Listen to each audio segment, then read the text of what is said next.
Are you being cryptic now as well?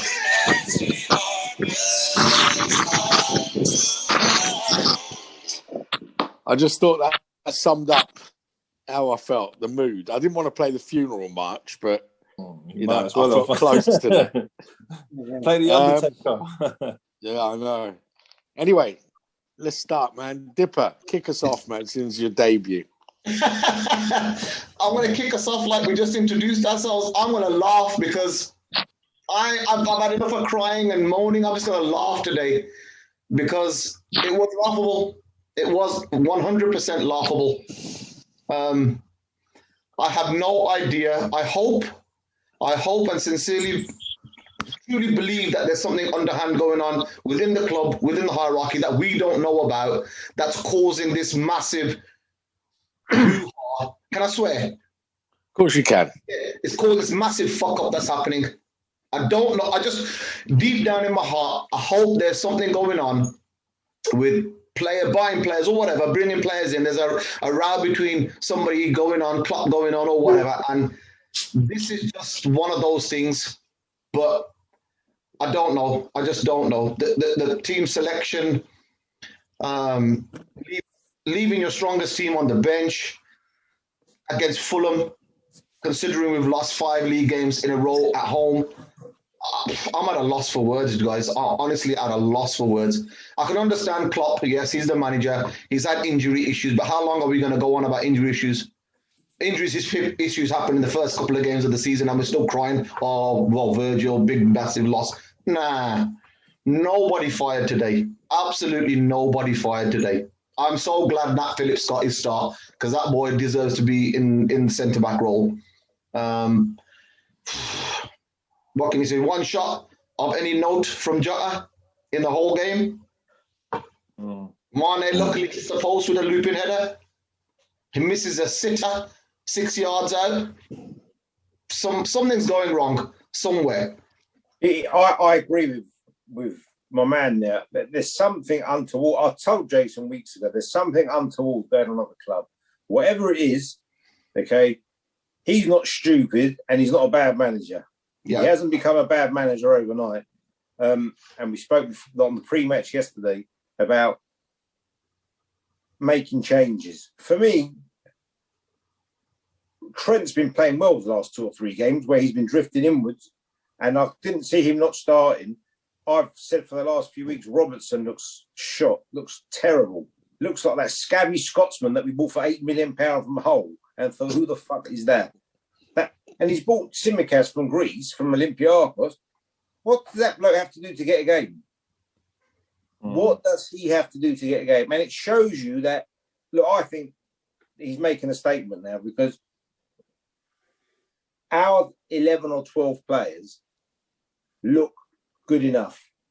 13 players look good enough. After that, it's ridiculous. What statement is he trying to make? Oh, well, I think that he hasn't been given the money and he's trying to tell them, look, I've delivered you the league, I've delivered you the Champions League, I wanted players and you fucked me about. We've needed a centre-back since October, obviously.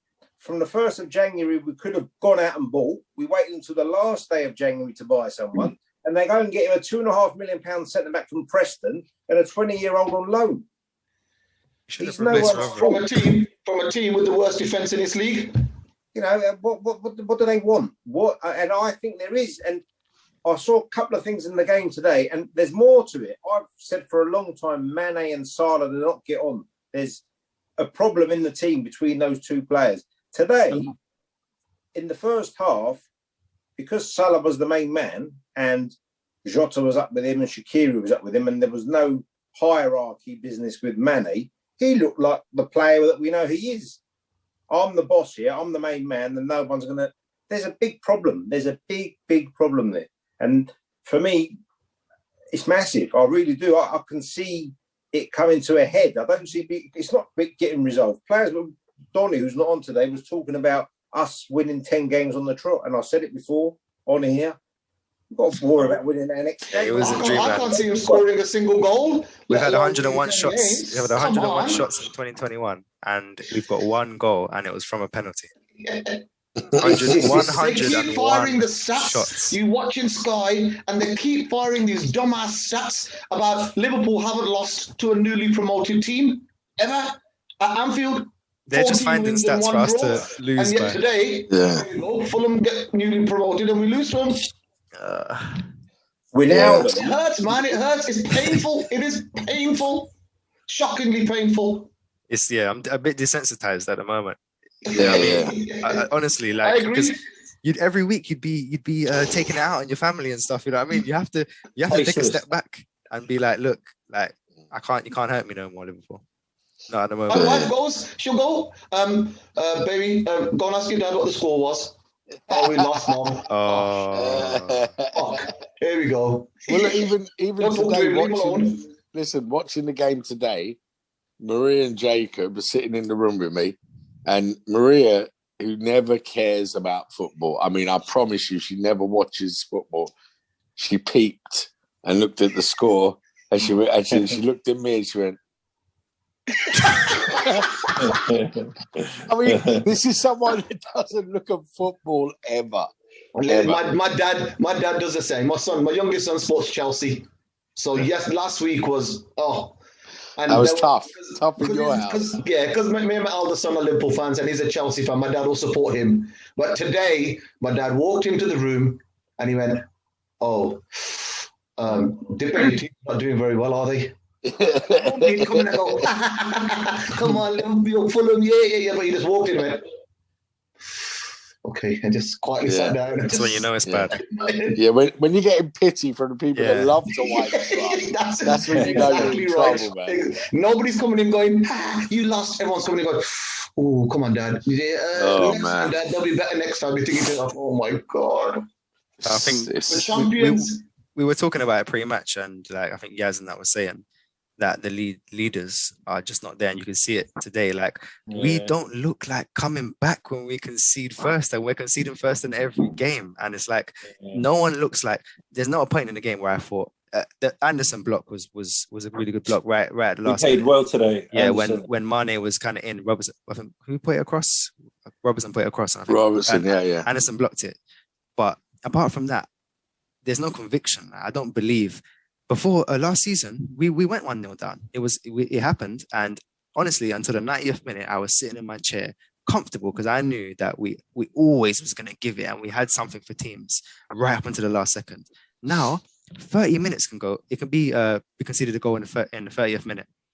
Those 70 minutes, they're too short for me, because I'm thinking we ain't even going to find a chance to score again, because you know what I mean, no one can take the game by the scruff of the neck. Yeah. Everyone's looking at each other.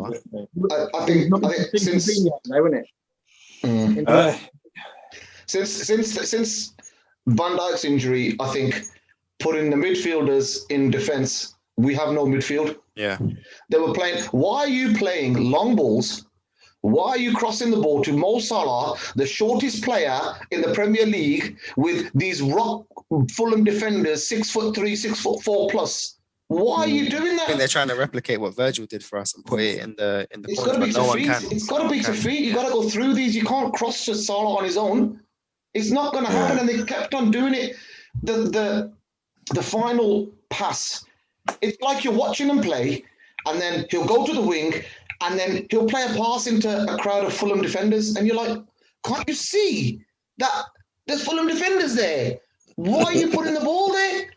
Listen, we made Fulham look good today. To give Fulham their credit, they've been decent the last few games. They've been playing really well. They've been hard to beat. I know that, and I said that yesterday in our pre-match. I said, this is not going to be easy. Fulham have been playing well. But we made them, I mean, they looked like they were comfortable. I mean, they looked comfortable in that game. Lookman was getting in time and time again. You watch Nico Williams, that whole game, he was left foot dead. Yeah, Lookman every single time. He could have been a lot worse. Lookman had him in his pocket. Lookman was just running around him for fun. I thought Kate had a good game, didn't he? Yeah, he did. He always has a good game when he plays for us. Most of the time, he has a good game, but he can't bloody keep fit. We're lucky. Loftus-Cheek didn't start the game. And Robertson, or was it who came on last 10 minutes? Because they played really well against Spurs. It was a bison. Had a lot of chances. So, I mean, the other day, right? Now we've got to the stage where so many stupid mistakes are being made. Okay, the other day he's come on TV himself, and he's now taken. Now he actually has to take responsibility, okay, because he's making so many daft mistakes. It's laughable. He himself came on the TV after Chelsea and said Ox deserves his chance because he's unbelievable at training. Didn't even get on the pitch today. That Shaqiri is a championship player at best. At best. Yes, you're right there. And he said something about Ben Davies being fit to play this game. Yeah. And he's not even in the bench. Yeah. You play Nico Williams and Reece Williams. Oh, God. Yeah, well, to be honest, with that lineup, he was really asking for it. But like you said, maybe it's some sort of statement because I can't fathom why. You've got one eye on the Champions League, maybe we'll play on Tuesday, is it? Yeah, probably. Yeah. Listen, Wednesday. I'm concerned about that game, my friend. Let me tell you. Yeah, they're looking at I'm concerned. We play that way, we're going out. If Leipzig come and score early, sit tight, mate. It'll be like being on a roller coaster. If they come and score in the first couple of minutes, we're in trouble. It's squeaky bum time. Listen, if they score at any time in the game when there's minutes left, it's going to be problems, mate. I'm telling you. Yeah, definitely. I know if Maria's still awake at the time of the game, she'll be like, ooh. And Jacob will be coming in saying, we've got to look. Do you reckon there was any positives today? Do you reckon there was any positives? Keita's back fit. We should have got a penalty when he got elbowed in his head at the, I think just before the 90th minute. There was a cross that went in. You see, cut on his head. He got cut on his head because he got a straight elbow in the head. VAR didn't look at it. It was a blatant penalty. They didn't bring it back. He's a nutter, man. But he played well. Everybody else. Yeah. Milner was shocking.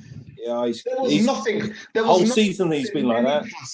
There was no, I think Jamie Carragher said it. He goes, I can't believe it. They're rolling the ball across the pitch. They're rolling it. Yeah. There's no intensity. And then Klopp has the audacity to come in that post-match speech and say, my players wanted it more. Yeah, I saw that. I was like, what are you watching, bruv? He's a bad loser, though, isn't he? First time he said stupid stuff. The best coaches are bad losers. He's running out of excuses of stupidness. He's taking you can't blame the manager.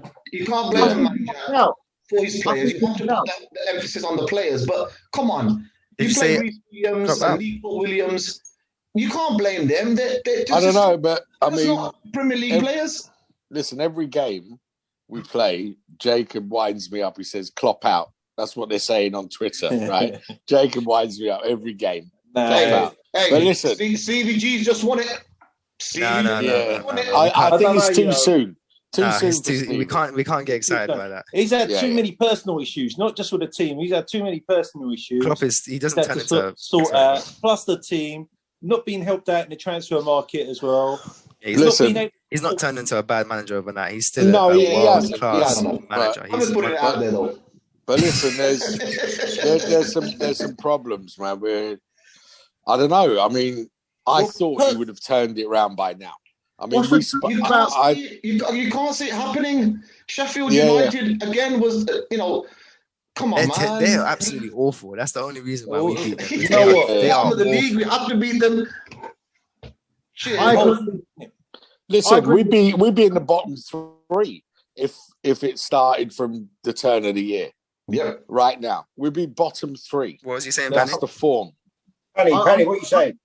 I think I agree with Yes. There's something about Fowler on Twitter going on about if Salah wants out, let him go. I think there is something wrong with our front three, or front two, should I say? And I think there's a bit of disagreement with Salah. Where do we keep Salah and upset the rest?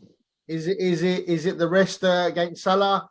There's something wrong. There is definitely something wrong. And he wants a new contract. But you know what though, with Salah, Lovren was actually his best mate during the time when Lovren was there. They were like apparently inseparable. If you see their Instagram, they left comments on each other, like they were always playing jokes on each other and stuff. Yeah, and it's like that was always weird for me, because I would think, because Salah's such a big player, you'd have a bit more of a role in the dressing room with the other players. But if you look at training pictures and stuff, you don't really see him. Keeps himself. I've been there. Trust me. Keeps himself to himself. Yeah, and it's kind of him and Lovren against the world, and they were obviously happy. I'm not going to say we should have kept Lovren as a Salah's best mate or something, but to be honest, you guys talk about we talk about this scenario, but then you think to yourself, in the last game against Chelsea, we need a goal. Top scorer, he takes him off. Hooks him. Yeah. That's what I mean. That was weird. Then he says, "Oh, I could have taken off Mane, or I could have taken off Firmino." This game, he drops everybody. I just don't understand. I love to be a fly on the wall. That's what I said. That's what I said. No clue. There's no method in his madness. Okay, he's done it. He's been there, but I just don't know. When my son say, he goes, Nico Williams, Reece Williams. I'm like, oh God. He goes, look at that bench. Thiago, Mane, Firmino, Trent. I'm like, what? You need to win this game, bro. If you've lost 5 on the trot, man, you need to go out all guns blazing. But then listen, in the pre-chat, we were saying he needs to change the team. So not this much though, we were. Don't put Milner in, man. I don't think we meant this much. No, Curtis Jones as well. Is he injured? Listen, the man. Curtis was on the bench. He was on the bench. He walked straight past Klopp at the end. Klopp was shaking everyone's hand, and Curtis Jones walked straight past and didn't look very happy. I don't understand why these are the mistakes he's making. Curtis Jones should have played. He should have played. We said his confidence, you're knocking his confidence. We said on the pre-match that he was the first name on the team sheet. Yeah. I don't think he's knocking his confidence. I think Curtis Jones knows that he's the future of Liverpool. He might be, and he knows. For Tuesday. He knows he's going to be there. No. Okay, Jason, I'll take you on that comment. Where do you see our future with the players that we have? We haven't got one. Listen, no, we have got a future. We have. Nico Williams. Listen. Big mistake. Simicast. Looking at all these players, it's like, I don't see any outlet here. What can Klopp do now in the next game? Okay, in the Champions League game now, yeah? He's going to obviously field our strongest side. So, where's he going to go? He's going to have to obviously play everybody that standard 11. I feel like we'll be all right. If we get Henderson and Fabinho back in midfield, we'll be all right. And Henderson's gone for the season. We need the leaders. We ain't got no leaders. Milner's he's not a leader. He's an old man now. He should just be. He's a subby. Yeah, I mean, this season's a complete write-off. The Van Dijk, honestly, I said to Yas last year, I had that privilege of going to Anfield and watching their training, that high-intensity training as well. And the man doing all the talking was Van Dijk. Virgil, yeah. Van Dijk, you see it on the pitch. He's more of the captain than what Hendo is. His mouth doesn't stop moving on the pitch. Yeah, and his fingers in his mouth, they don't stop going. Literally, you need a Caesar, and then you need a Maximus Decimus Meridius. Take the war. When he comes back, I'll tell you, there's going to be teams shitting themselves because he's going to come back with a gladiator. I'm telling you. Yeah, but I think pass next year. Forget this year. This year's finished. Yeah, I think this year's finished, but I don't think we should panic and think that look, the famous Chelsea side, they won the league. Next season they came 10th. Then the next season they won the league again. Where do you not want to finish though? I want to finish top 4, but I want to get top 4. Would you want to UEFA League? Say again, sorry. Would you want to be in a UEFA Cup? No. I don't want that. I'd rather finish out. Top 4. I don't. But to be honest, every position after top 4, I think every position higher I'd want. To be honest, yeah, I want you've got to want to finish in the highest position you can. Yeah. We can't just say I don't want to finish 5th. Yeah, well, yeah, you've got to. If you money, finish 5th. Yeah, money, and Europa still pays a lot. You know what I mean? And the positions that you finish in 5th is still a lot of money, and Europa League is still prestigious. So you need to be in the Champions League. That's worrying me as well, because I honestly believe that there's some truth to the Mbappe rumors. Will someone like Mbappe ever want to touch a club with no Champions League? I'm not sure about that. I think it's happening, but I think we're going to lose one of the other two. No, if Mbappe comes to Liverpool, it's not for footballing reasons or because it's all to do with Nike. They'd probably give him £500 million or something to come to Liverpool. That would be the only reason. I would love that, to be honest. Yeah. To be honest, Shirt I'd love sales that. would go through the roof, man. Mbappe, I would get putting one on pre-order, you know. I would get Mbappe on my back. Mbappe or Haaland? Yeah.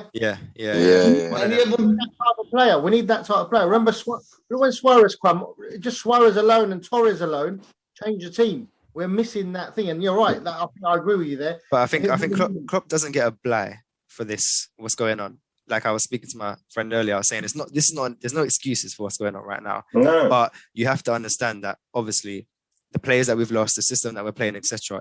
That is the reason for this, for what's going on now. It's not an excuse, but it's the reason. You know what I mean? It's the root of all the problems.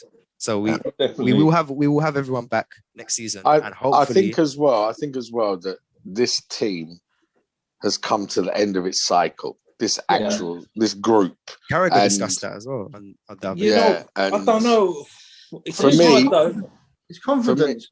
It is confidence. That is confidence. I feel like 100%. He's mingling around too much. You know, putting midfielders in defence, not playing. You know, it's just it's not the thing to do.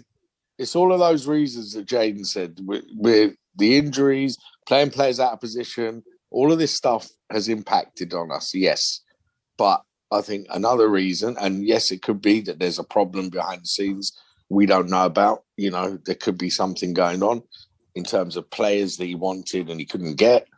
But I think we're forgetting one of the biggest reasons as well, which is the 12th man. Like we have the best 12th man in the entire world. Yes. Yeah.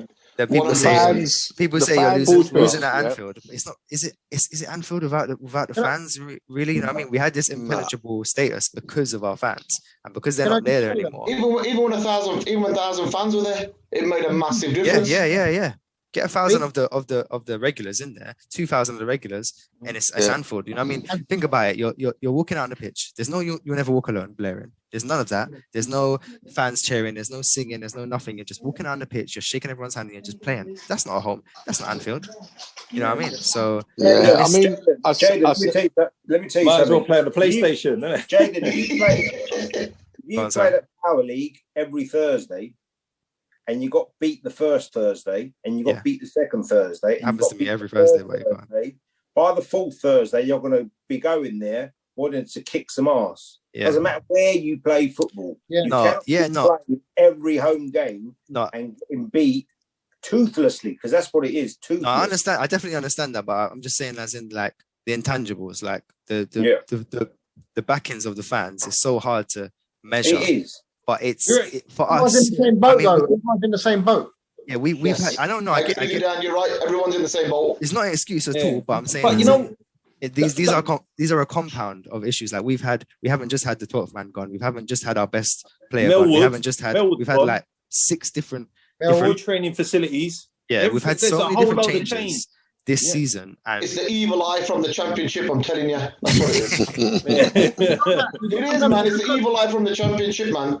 Everybody's giving it. It's like a mirror, it's a mirror. The other thing is, like, we got 99 points the year before we come champions. We couldn't celebrate, you know what I mean? They beat us to the title by 1 point. And then you actually win it in 30 years and you can't go out and celebrate it. That's going to have a mental impact as well. Why fucking do all that and not be able to celebrate, you know what I mean? And that's going to have a mental impact. After all those years, not being able to celebrate with your own fans, it's gonna have a mental impact. Plus the training ground, plus Klopp's family issue, plus the injuries. Plus referees. That game against everything. All right, guys, listen. I think we've done this one to death. We could go on, like you said, last time I came on. I didn't realize it was a pre-match. I got so much to say, and we all got so much to say. We're going to do another one pre-Leipzig and post-Leipzig. So I'll put the times out later on our group chat. I've added you all to the group chat, yeah? Cool. Dipper, I'll add you as well. All right. And then, we'll talk, man. We'll talk again and listen. Never walk alone, man. Never walk alone. Whether we lose or win, man. Take care, guys.